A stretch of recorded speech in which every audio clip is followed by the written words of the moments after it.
शांति। आज की रात्रि सभा है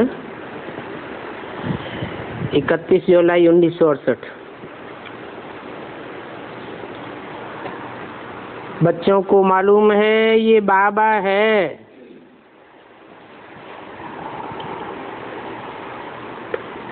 और बाबा ग्रैंडफादर को कहा जाता है। साकार निराकार के मेल को बाबा कहा जाता है, परंतु यह कोई गुरु गोस्वामी नहीं है। और सभी तरफ होते हैं गुरु। भक्ति मार्ग में अक्सर करके गुरु होते हैं,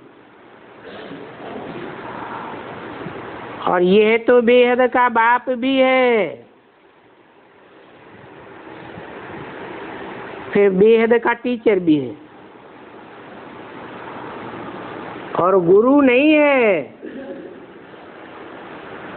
सदगुरु है। गुरु तो अनेक होते हैं,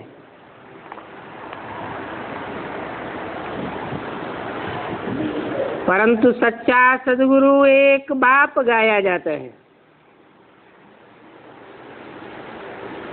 बच्चे जानते हैं बाप आते ही है नई दुनिया स्थापन करने।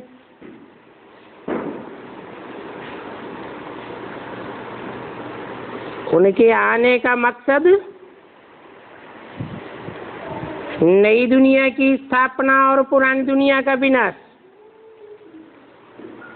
बच्चे भी कहते हैं बाबा हम हर 5-4 वर्ष बाद आते हैं आपसे वर्षा लेने के लिए, और बच्चे ही आते हैं। जो बाप के बच्चे नहीं बनते हैं वो आते भी नहीं हैं। बच्चे आते हैं वर्षा लेने के लिए, परंतु माया फिर हराए देती है। ये है सत्संग की नई बात। बाप तो है ही सत्य, सत्य बाप है, सत्य बोलते हैं, सत्ययुग की स्थापना करते हैं। इतना तुम बच्चे भी जानते हो कि वो सच्चखंड की स्थापना करने वाला है। बाकी और जो भी धर्म पिताएं हैं वो सच्चखंड की स्थापना करने वाले नहीं हैं, क्योंकि सच्चखंड का कभी विनाश नहीं होता है। जो असत्य खंड हैं वो पहले भी नहीं थे और अभी भी नहीं रहेंगे।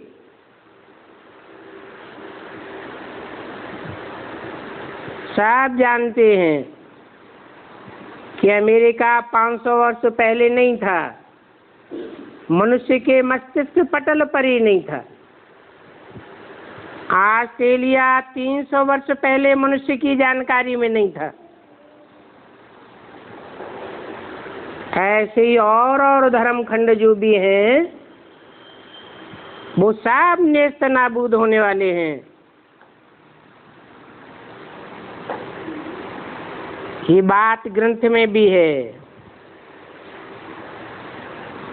ऊंच से ऊंच भगवान ही है, जो ज्ञान का सागर है। सागर की कब कोई ने पूरी थाह नहीं ले पाई। कितना गहरा है। ऐसे बेहद के बाप से बेहद का वर्षा मिलता है। इतना समझाते हैं, फिर भी बच्चे भक्ति का रास्ता पकड़ लेते हैं। भक्ति मार्ग को लोग छोड़ते ही नहीं।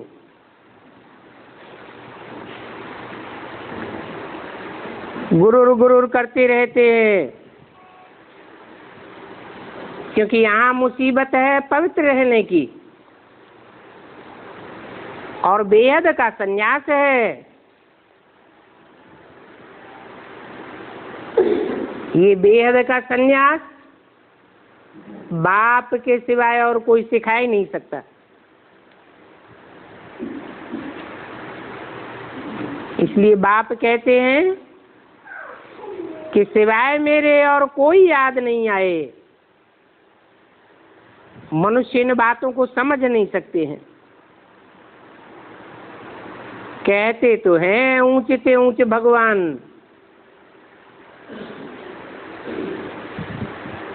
परंतु फादर अक्षर नहीं निकलता है।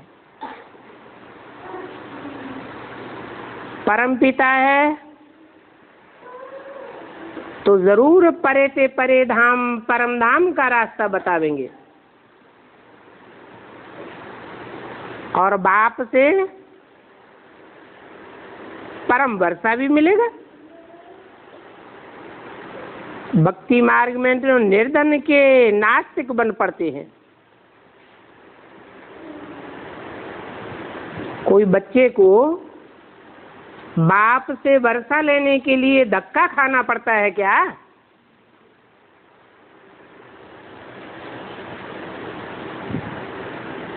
ये भी बाप है। बच्चे घर में बैठ बाप को याद करते हैं तो पाप कर्म विनाश हो जाते हैं। ये बातें कोई शास्त्रों में नहीं है, और बाप सन्मुख आकर के समझाते हैं। समझाते हैं कि माम एकम याद करो। स्टूडेंट पढ़ते हैं, जब तक टीचर से पढ़ाई पढ़ते हैं तब तक स्टूडेंट टीचर को भूल नहीं सकते, क्योंकि आंखों से जो चीज देखी जाती है वो याद जरूर आती है। और स्कूल में बच्चों की अहम ऑब्जेक्ट होती है। जब अहम ऑब्जेक्ट है तो पढ़ना भी चाहिए ना, दैवी गुण भी धारण करना है। भक्ति मार्ग में तो कोई सुधरते ही नहीं है और ही बिगड़ते रहते हैं। कैरेक्टर्स खराब हो पड़ते हैं, क्योंकि भक्ति मार्ग है अंधश्रद्धा का मार्ग। अंधश्रद्धा में बुद्धि को कोई पक्का ठिकाना ही नहीं मिलता, इसलिए बुद्धि एकाग्र नहीं होती है। यहाँ भी ज्ञान में चलते चलते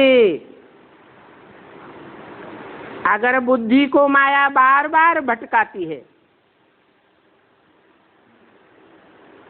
ठिकाने से हिलाए देती है,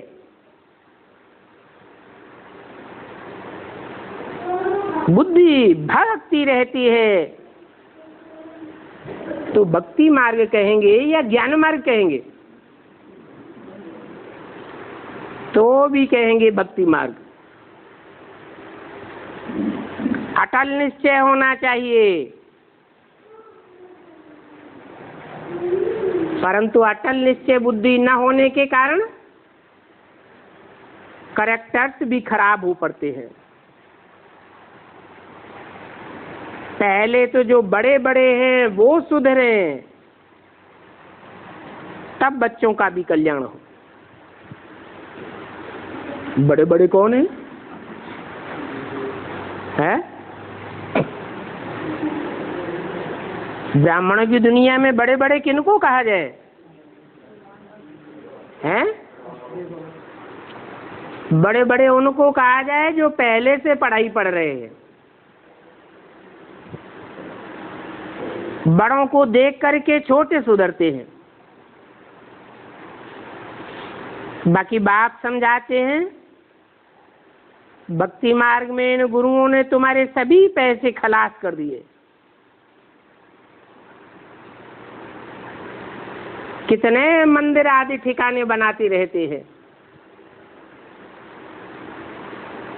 और गवर्नमेंट भी उनको मदद करती है।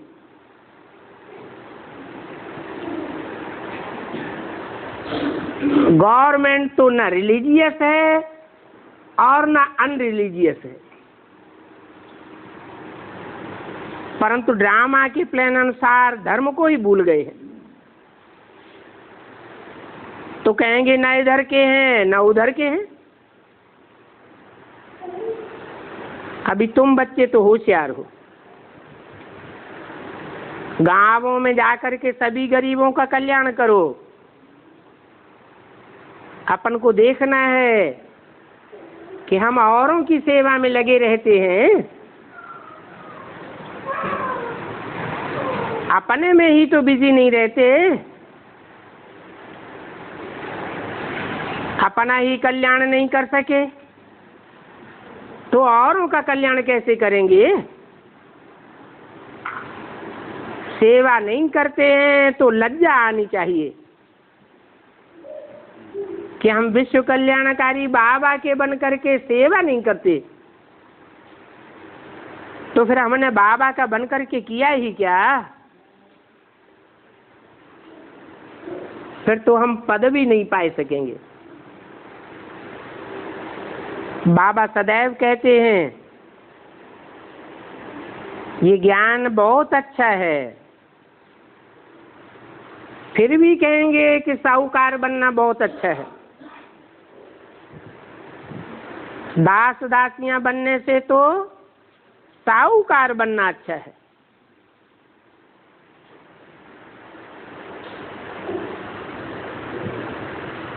साहूकार भी नहीं बनते हैं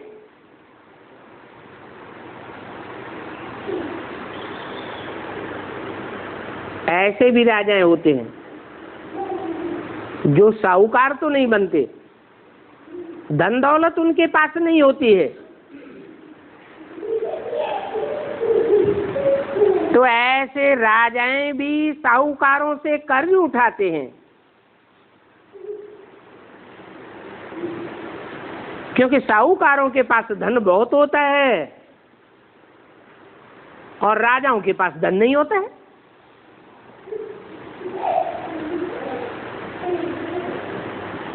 साहूकार कैसे बनते हैं? बहुत दान करते हैं तो साहूकार बन जाते हैं। यहां फिर है ज्ञान और योग की बात। यहां ज्ञान और योग ही काम आता है। अगर ज्ञान भी नहीं, ज्ञान धन भी नहीं है, योग भी नहीं है, तो बाकी क्या रहा? फिर भी बाबा पुरुषार्थ कराते रहते हैं। बच्चे भी समझ जाते हैं कि हमारी तकदीर में नहीं है, इसलिए हमसे पुरुषार्थ नहीं होता है। क्यों पुरुषार्थ नहीं होता है? जरूर कहेंगे जन्म जन्मांतर के जेल के कैदी हैं। जैसे जेल बर्ड होती है ना,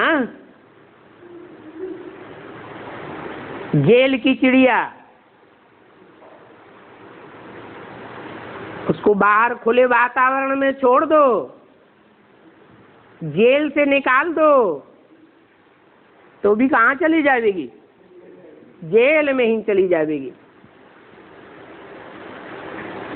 छूटना ही नहीं चाहते हैं। अभी तुम बच्चों को पता पड़ा है कि हम भी रावण के कैदी हैं, छूटना चाहते हैं फिर भी छूट नहीं पाते हैं।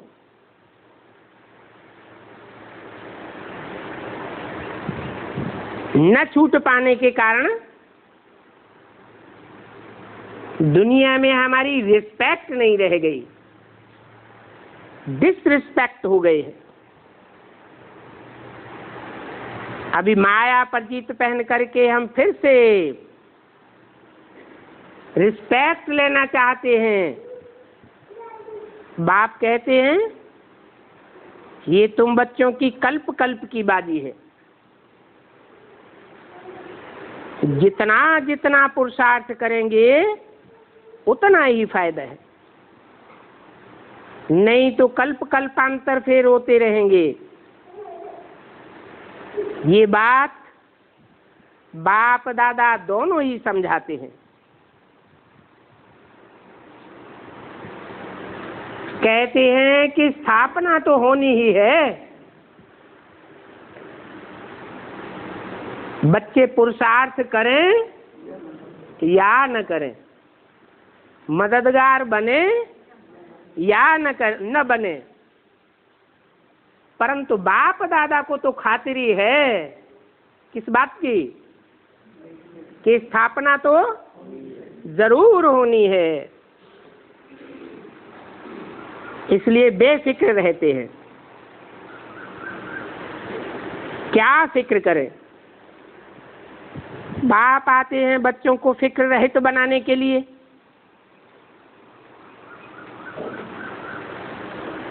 खुद फिक्र से फारिग हैं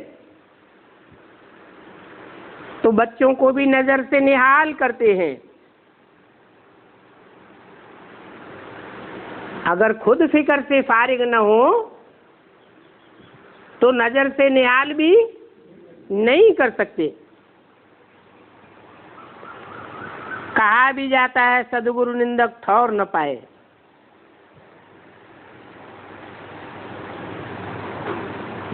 सदगुरु की निंदा कराने वाले ठिकाना नहीं पाते हैं। वो तो गुरुओं ने कह दिया अपने लिए, वास्तव में वो तो गुरु हैं, सदगुरु हैं ही नहीं, और उनके पास कोई ठिकाना भी नहीं है। ये गति सदगति का ठिकाना, मुक्ति और जीवन मुक्ति का ठिकाना एक सदगुरु बाप के पास ही है। बाप खुद कहते हैं तुमने जो भक्ति की है, भक्ति में शास्त्रों का जो भूसा भरा हुआ है दिमाग में, वो भूसा निकाल दो। अभी मैं जो तुमको सुनाता हूं वो सुनो, बाकी और बातें निकाल दो, सभी कुछ भूल जाओ। माम एकम याद करो, याद भी माम एकम करो और मेरे से ही सुनो। अगर औरों से भी ज्ञान सुनते रहे तो तुम्हारा ज्ञान भी विचारी हो जाएगा। मेरी श्रीमत पर चलेंगे तो तुम्हारे ये सभी पाप नाश हो जाएंगे। बाप को बहुत प्यार से याद करना है। बच्चे लिखते हैं बाबा माया बहुत तंग करती है, इस माया को थमा दो। फिर हम आपको ही याद करते रहेंगे। बाप कहते हैं महावीर तो वही बच्चा है जो माया के ऊपर जीत पाए।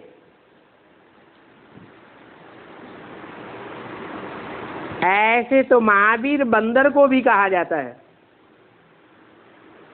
कौन सा बंदर है? उनकी फिर पूजा भी करते हैं, हैं? बंदर की पूजा करते हैं। अभी तुम बच्चों को इन बातों को सुनने से वंडर लगता है। अरे बंदर कोई देवता थोड़ा ही होता है। नारद को बंदर का चेहरा दिखाई दिया है।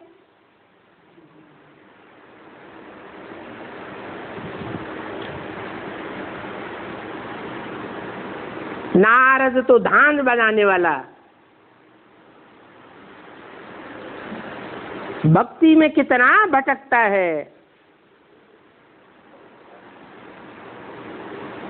बंदर को सभी जानवरों से जास्ती विकारी दिखाया है कि है भी।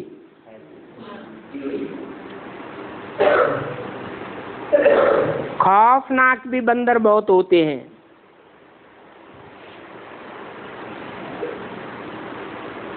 अभी देखो ये ह्यूमन बंदर कितने खौफनाक बम्स बनाए रहे हैं। खूनी नाहक खेल सामने खड़ा है। निर्दोष बेचारे मारे जाएंगे।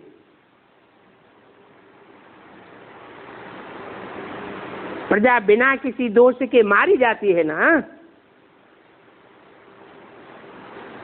तो ये भी खेल बना हुआ है जो बाप बैठ समझाते हैं। पिछाड़ी में ये खून नाहक का खेल बनाते हैं। उस हाहाकार के बाद फिर जय जयकार प्रत्यक्ष होती है। तुम बच्चे बेहद के मालिक बनते हो।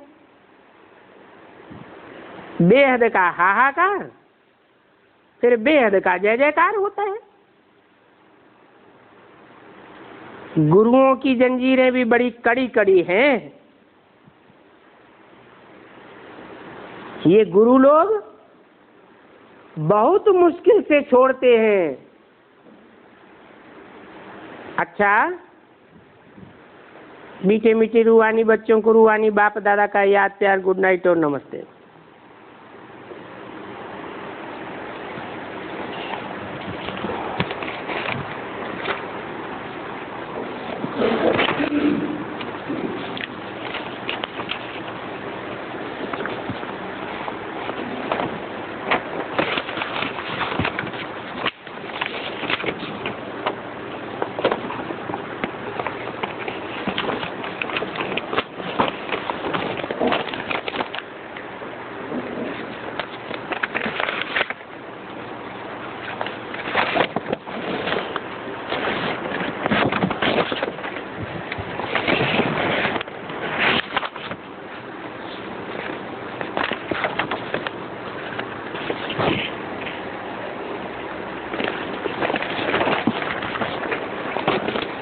ये दूसरा छोटा सा रात्रि क्लास है।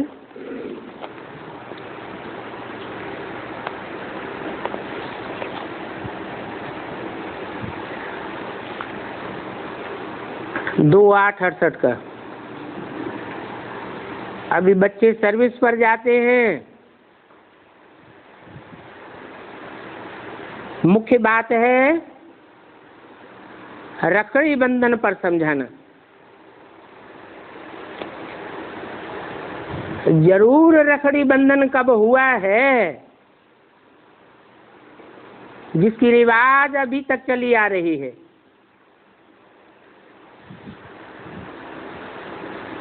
ये तुम बच्चों की प्रतिज्ञा की निशानी है। प्रतिज्ञा के बंधन में तुम बच्चों ने अपन को औरों को भी बांधा है।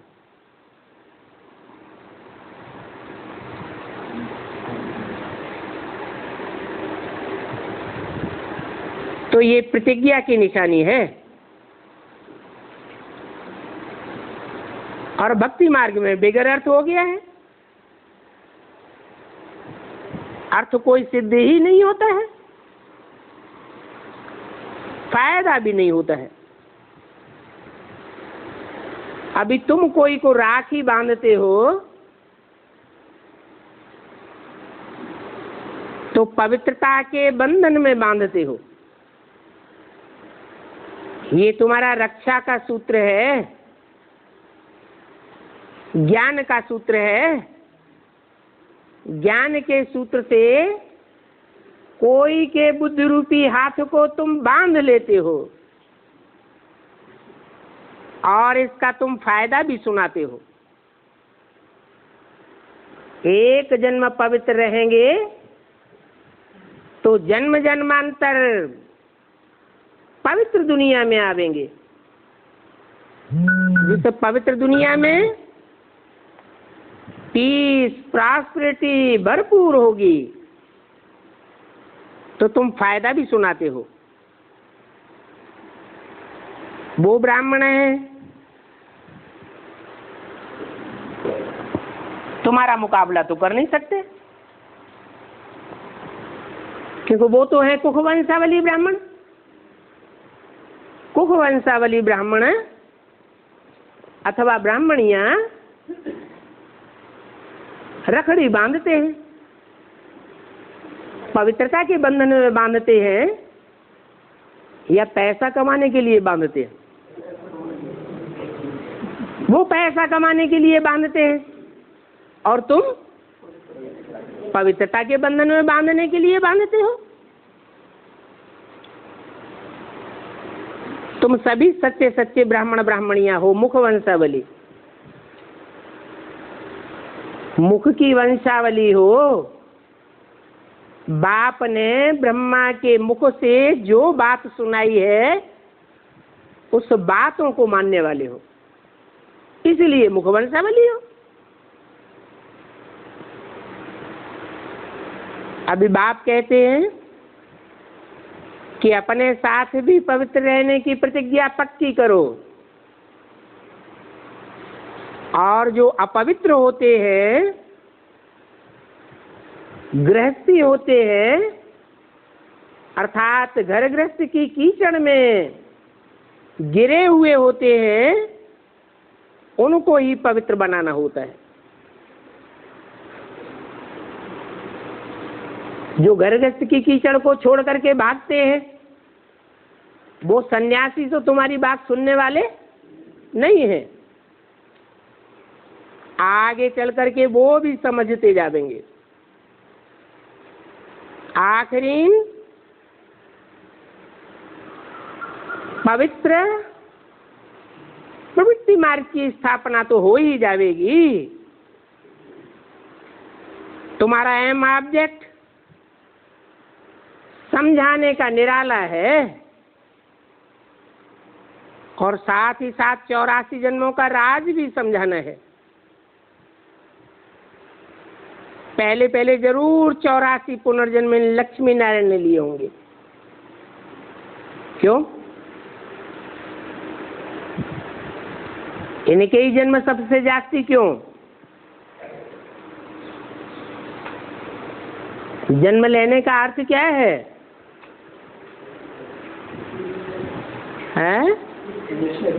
निश्चय बुद्धि। इस पवित्रता के रक्षा बंधन की गहराइयों को समझ करके बाप के ऊपर निश्चय बुद्धि बनना और दूसरों को बनाने का काम सबसे जास्ती जरूर इन लक्ष्मी नारायण ने किया है। मनुष्य से देवता बनते हैं, फिर देवता से मनुष्य जरूर बने होंगे। मनुष्य से देवता बनने के लिए पवित्र जरूर बनना पड़े। बच्चों के पास अभी ज्ञान के अस्त्र शस्त्र तो बहुत हो गए हैं, और तुम बच्चों के सिवाय और कोई के भी पास ये ज्ञान के अस्त्र शस्त्र नहीं है। और ये अस्त्र शस्त्र सिर्फ यहाँ ही मिलते हैं, और कहीं भी कोई सत्संग में ये शस्त्र मिलते ही नहीं है। इनको कहा जाता है ज्ञान तलवार, ज्ञान की कटारी, ज्ञान का खड्ग। ये कोई स्थूल हथियार नहीं है, ये तुम्हारे सूक्ष्म ज्ञान के हथियार हैं। उन्होंने तो भक्ति मार्ग में देवियों को ज्ञान खड्ग, ज्ञान तलवार जो दिखाई जाती है उसको स्थूल समझ लिया है। क्या समझ लिया है? तो उन देवियों ने कोई हिंसा की होगी। वास्तव में तुम अहिंसक देवी देवताएं बनते हो। सतयुग में तो वहां हिंसा की कोई बात होती ही नहीं है, और तुम यहाँ अहिंसक बनते हो। 63 जन्म तो हिंसक बनते आए और अभी तुम अहिंसक बनते हो। बच्चों को समझानी देनी है कि देवियों के पास और कोई शस्त्र नहीं होते हैं, ये सब ज्ञान के ही शस्त्र हैं और ये ज्ञान सागर से ही मिलते हैं। इन शस्त्रों से सभी प्रकार के विकार खलास हो जाते हैं। पवित्र रहने के लिए कन्याओं को भी विघ्न सहन करने पड़ते हैं। बच्चों का विचार सागर मंथन चलना चाहिए कि हम रक्षाबंधन पर क्या क्या बातें समझावें।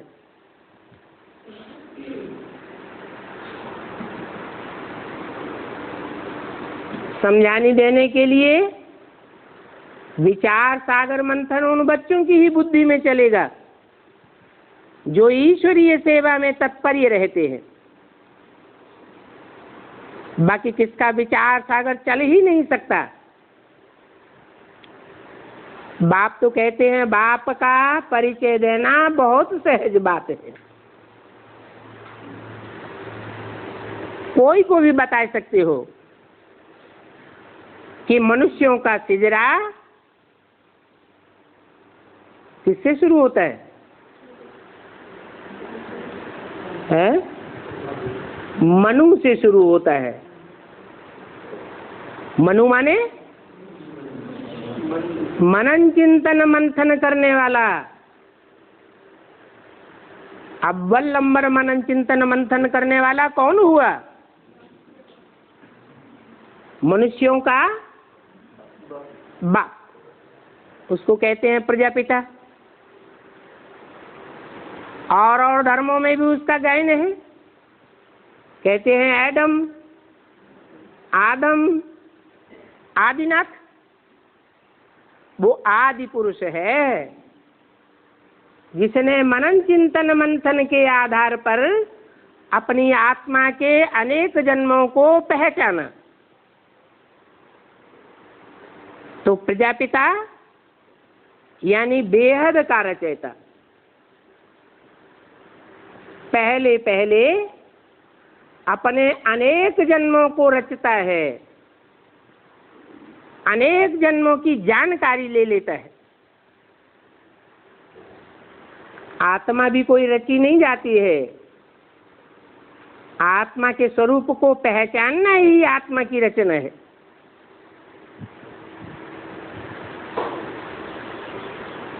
तो मनुष्यों का सिजरा समझाने के लिए बाप प्रजापिता का परिचय देना बहुत जरूरी है। जहां से मनुष्य का सिजरा शुरू होता है, और ये सिजरा शुरू होता ही है ब्रह्मा कुमार कुमारियों से। कहना चाहिए प्रजापिता ब्रह्मा कुमार कुमारियां। प्रजापिता माना 500-700 करोड़ जो भी मनुष्यों की प्रजा है उस सब का बाप। तो ये बात समझाना भी है। और ब्रह्मा कोई कहते हैं प्रजापिता, ब्रह्मा कोई एक नहीं है। 5 मुख 4 मुख दिखाए जाते हैं। चतुरानन ब्रह्मा कहते हैं, पंचानन ब्रह्मा कहते हैं। तो जरूर उनमें कोई एक मुख विशेष भी होगा। जो विशेष मुख होता है वो सदैव सन्मुख दिखाया जाता है। सन्मुख माने जो बच्चों के सन्मुख प्रत्यक्ष होता है। जिनके सन्मुख प्रत्यक्ष नहीं होता है वो बच्चे जरूर विमुख होने का पार्ट बजाते हैं। तो बोला कि प्रजापिता भी ब्रह्मा ही है। दिलवाला मंदिर पर तुम बहुत अच्छी रीति समझा सकते हो, खातिरी होती है। वो जड़ मूर्तियों का दिलवाड़ा मंदिर है, जहां तुम्हारा यादगार बना हुआ है, वो है यादगार। वहीं तुम दिलवाड़ा मंदिर पर, माउंट आबू पर जरूर प्रैक्टिकल में बैठकर तपस्या करते हो। तुमने तपस्या की है, तपस्या कर करके संपन्न रूप धारण किया है, तब तुम्हारी यादगार बनी है। परंतु अभी तुम चैतन्य दिलवाड़ा मंदिर नहीं लिख सकते। क्यों नहीं लिख सकते? क्योंकि अभी संपन्न पुरुषार्थ की स्टेज प्राप्त नहीं की है। घड़ी घड़ी नीचे, घड़ी घड़ी ऊपर होते रहते हो, घड़ी घड़ी निश्चय बुद्धि अनिश्चय बुद्धि बनते रहते हो। तो अगर तुम लिखेंगे चैतन्य दिलवाड़ा मंदिर, तो वो जैनी लोग झगड़ा करेंगे। तुम आधार बताओ, किस आधार पर तुमने लिखा है चैतन्य दिलवाड़ा मंदिर? तुम जानते हो कि जड़ मंदिर जितने भी बनते हैं वो सब भक्ति मार्ग में बनते हैं। और तुम कौन सा मंदिर बनावेंगे? तुम कोई जड़ मूर्तियों का मंदिर नहीं बनावेंगे, तुम तो प्रैक्टिकल में चैतन्य मूर्तियां बनते हो। तो दिलवाड़ा मंदिर पर समझाना बहुत सहज है। दिखाओ ये आदिनाथ, आदिदेव, एडम बैठा हुआ है, सारी मनुष्य सृष्टि का पिता। ऐसे नहीं ब्रह्मा कुमार कुमारियों का पिता, लेकिन हिंदू हो, मुसलमान हो, सिख हो, ईसाई हो, देवता धर्म का हो, कोई भी धर्म का हो, सभी धर्मों का एक ही आदि पिता है। मंदिर में जाकर समझाओ कि नीचे तपस्या में बैठे हुए हैं और ऊपर स्वर्ग में देवताएं दिखाए गए हैं। इसका मतलब ये नहीं है कि स्वर्ग कोई ऊपर में होता है। अगर ऊपर में नहीं होता है तो ऊपर दिखाया क्यों है? क्योंकि जो तपस्या में बैठे हुए हैं, उनकी तपस्या जब संपन्न स्टेज में पहुंचती है तो उनकी स्टेज रॉकेट के मुआफिक धरणी के आकर्षण से परे हो जाती है। जैसे पूड़ी घी में डाली जाती है, कच्ची रहती है तो नीचे बैठी रहती, पक जाती है तो ऊपर आ जाती। ऐसे ही तुम ब्राह्मण बच्चों का पुरुषार्थ भी जब परिपक्व स्टेज में पहुंचता है तो तुम नीचे की स्टेज में आकर्षित नहीं होते हो। तो जरूर तुमको नॉलेज मिली है संपूर्ण राजयोग की, और ऐसी नॉलेज सिखाने वाला नॉलेजफुल एक ही बाप है, और कोई को नॉलेजफुल नहीं कहेंगे। वो ज्ञान का सागर एक है, और ऐसा ज्ञान कोई में भी नहीं हो सकता जिस ज्ञान से सारे मनुष्य मात्र की सदगति हो जाए। और ऐसी सदगति एक ही आकर के करते हैं। कैसे करते हैं? सदगति कहाँ से शुरू होती है? शरीर की तो सदगति नहीं होती है, शरीर तो जड़ है, 5 तत्वों का पुतला है। सदगति होती है आत्मा की, और आत्माओं का बाप ही आकर के आत्माओं की सदगति करते हैं। उसका प्रमाण क्या है? आत्मा की सदगति हुई, इसका क्या प्रूफ है?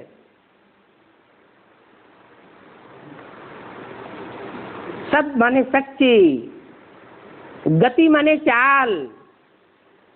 मन बुद्धि रूपी आत्मा की ऐसी चाल हो जाए जिसमें एक भी विकारी संकल्प चल न सके। तो अपन को देखना है कि हमारी मन बुद्धि या रूपी आत्मा की ऐसी चाल है जिसमें कोई भी विकारी संकल्प उठ न सके। मनन चिंतन मंथन में ही बुद्धि लगी रहे, नई दुनिया की प्लानिंग में ही बुद्धि लगी रहे, दूसरों की सेवा में ही बुद्धि लगी रहे, नई दुनिया के आह्वान में ही बुद्धि लगी रहे, और दुनियादारी की बातों में जाने का संकल्प ही पैदा न हो, तो कहेंगे मन बुद्धि की सदगति हुई। और जिसकी प्रैक्टिस ऐसी पड़ जाएगी कि सत संकल्प ही चलेंगे, दुष्ट संकल्प चलेंगे ही नहीं, तो उसका जो वायुमंडल बनेगा, जो दुनिया बनेगी, वो कैसी दुनिया का फाउंडेशन पड़ेगा? सदगति की दुनिया का फाउंडेशन पड़ेगा, जीवन मुक्ति की दुनिया का फाउंडेशन पड़ेगा, या बंधन वाली दुनिया का फाउंडेशन पड़ेगा? सदगति का फाउंडेशन पड़ेगा। इसलिए कहते हैं कि नरक में मरेंगे तो नरक में जन्म लेंगे। माने अपना वायुमंडल, अपने संकल्पों की दुनिया अगर नारकीय होगी और अंतमते सो गति हो गई तो कहाँ जन्म लेंगे? द्वापर कलयुग की नरक की दुनिया में जन्म लेना पड़ेगा। और अगर अपना वायुमंडल श्रेष्ठ बन गया, ऐसा श्रेष्ठ बन जाए तो उस वायुमंडल में जो भी आत्माएं प्रवेश करें उनमें भी परिवर्तन आ जाए, तो कहेंगे पारस समान बन गए। जैसे पारस पत्थर होता है, स्पर्श करने मात्र से ही परिवर्तन कर देता है, ऐसे तुम बच्चों की गति हो जाए मन बुद्धि की। तो इस प्रकार का चक्र बुद्धि में चलाना होता है, ये मुख्य बात है। लिखा हुआ भी है कि 1 सेकंड में परमपिता परमात्मा शिव से वर्षा ले सकते हो। ऐसी नई दुनिया बाप ही आकर के रचते हैं। ऐसे श्रेष्ठ संकल्पों की वाइब्रेशन की वायुमंडल की दुनिया बाप ही रचते, हम बच्चे नहीं रचते हैं। जो ओटे सो अर्जुन कहा जाता है। तो मनुष्य सृष्टि का जो पिता है उसमें परम पिता शिव जो आत्माओं का बाप है वो प्रवेश करता है, और वो पहले पहले उस स्टेज को प्राप्त करता है।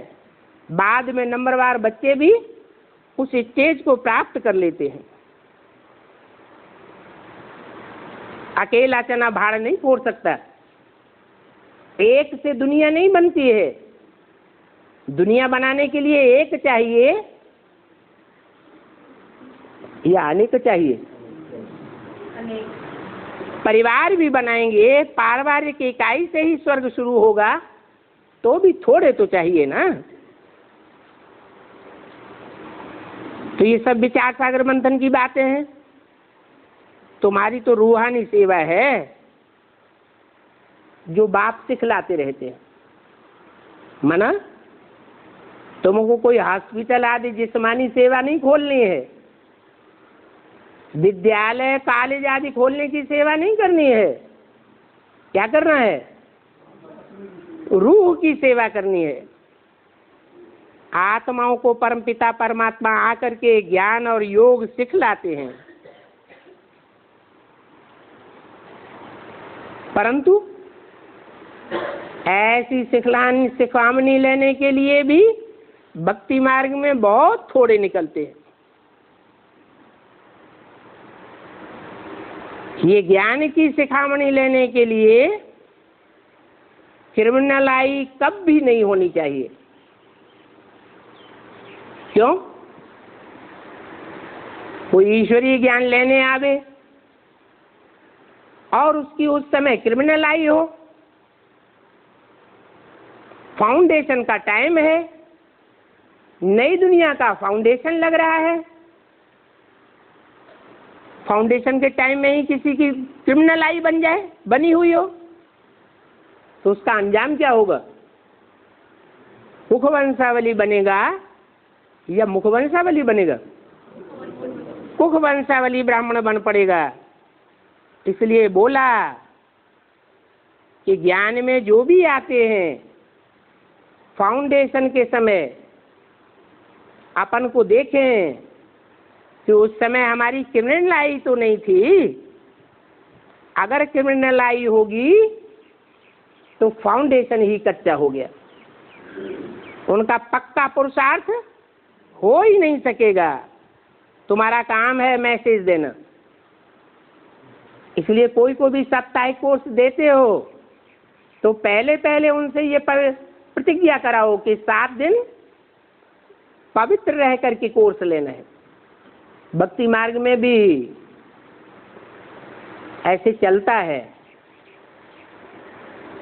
साप्ताहिक कथा करावेंगे, भागवत करावेंगे, गीता का पाठ पढ़ावेंगे, तो कितना पवित्र रह करके करते हैं।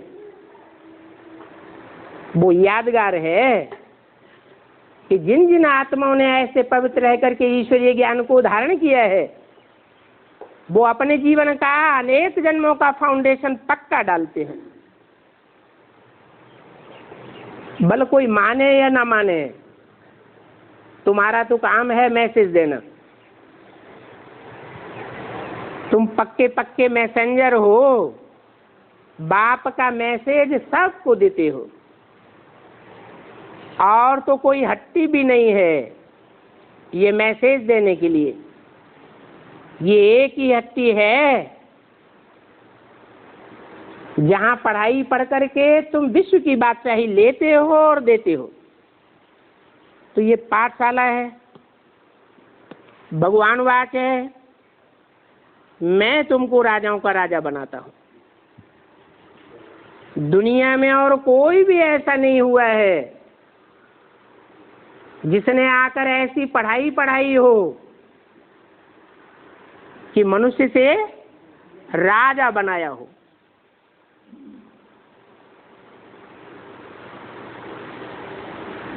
ये मेरा ही ज्ञान है। मनुष्य को देवता ही नहीं, देवताएं तो 33 करोड़ होते हैं। मनुष्य को पढ़ाई पढ़ा करके राजयोग की राजा बनाना। राजाएं तो स्वतंत्र होते हैं, अधिकारी होते हैं, आधीन नहीं होते। बाकी सारी दुनिया जो भी पढ़ाई पढ़ाती है, अधिकारी बनाते हैं या आधीन बनाते हैं? सब आधीन बनाने वाले हैं। हाँ, अधिकारी फिर आधीन भी बन पड़ते हैं। ये क्यों? जब एक बार अधिकारी बना दिया तो सदैव अधिकारी ही रहना चाहिए, आधीन क्यों बन पड़ते हैं?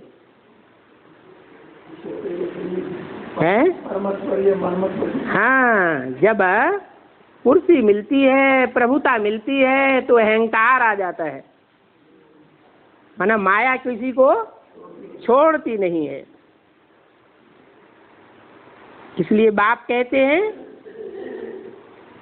कि ये संगम युग ही है जहां पर तुम बाप से राजाई का वर्षा ले सकते हो। अपने कल्याण के लिए जितना हो सके पुरुषार्थ करना है। युद्ध के मैदान से कायर होकर के भागना नहीं है। ज्ञान को छोड़ दिया और भाग खड़े हुए, तो क्या कहेंगे? कायर कहे जावेंगे। ऐसे कायर फिर द्वापर कलयुग में भी क्या करते रहेंगे?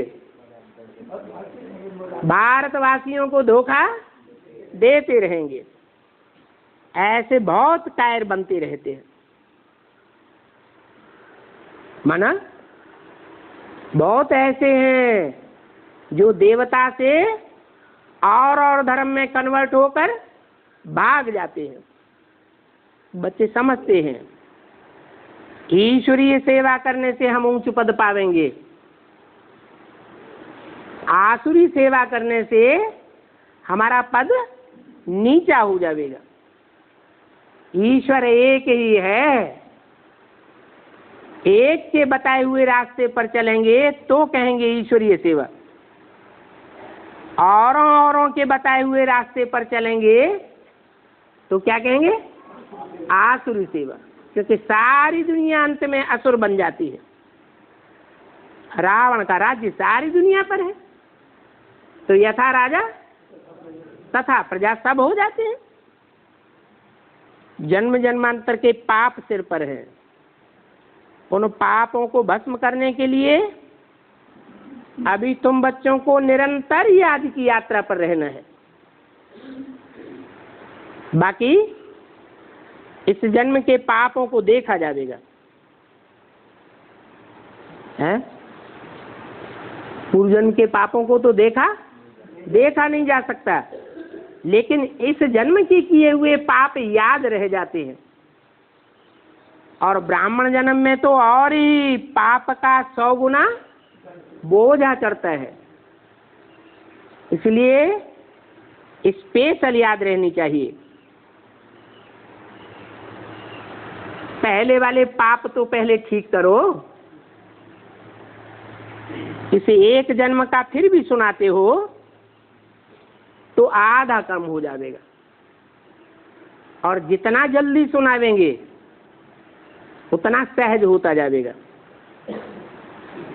पहले जन्म जन्मांतर के विकर्मों का ख्याल जो है उसको खलास करना है। बहुत कड़ा बोझा है, 63 जन्मों का बोझा है। तो पहले उसका चिंतन करना है। और 63 जन्मों में जो पाप किए हैं वो पाप की रील इस संगम युग पर घूमती रहती है। कैसे पता चलता है? पाप की रील जब घूमती है तो हम कितना भी कड़ा पुरुषार्थ करना चाहें, लेकिन पुरुषार्थ को हम ऊंची स्टेज पर नहीं ले जा पाते। और जब अच्छे कर्मों की रील उदय होती है तो न चाहते हुए भी पुरुषार्थ ऊंचा हो जाता है। फिर भी बाप कहते हैं याद में रहो तो बोझा उतर जाएगा। माना जितना जितना पाप कर्मों की रील तीव्रतर होती जावे उतना ही उतना हमारा पुरुषार्थ और ही तीव्र होना चाहिए। कोई ऐसे होते हैं पुरुषार्थी कि जितना विघ्न तीव्र गति से आते हैं उतना ही अवस्था उनकी और तीव्र गति से पुरुषार्थ की अच्छी होती जाती है। तो जरूर कहेंगे कि अच्छे पुरुषार्थी हैं, हार मानने वाले नहीं हैं, भागने वाले नहीं हैं। अच्छा, मीठे मीठे रूहानी बच्चों को रूहानी बाप दादा का याद प्यार, गुड नाइट। रूहानी बच्चों को रूहानी बाप का नमस्ते।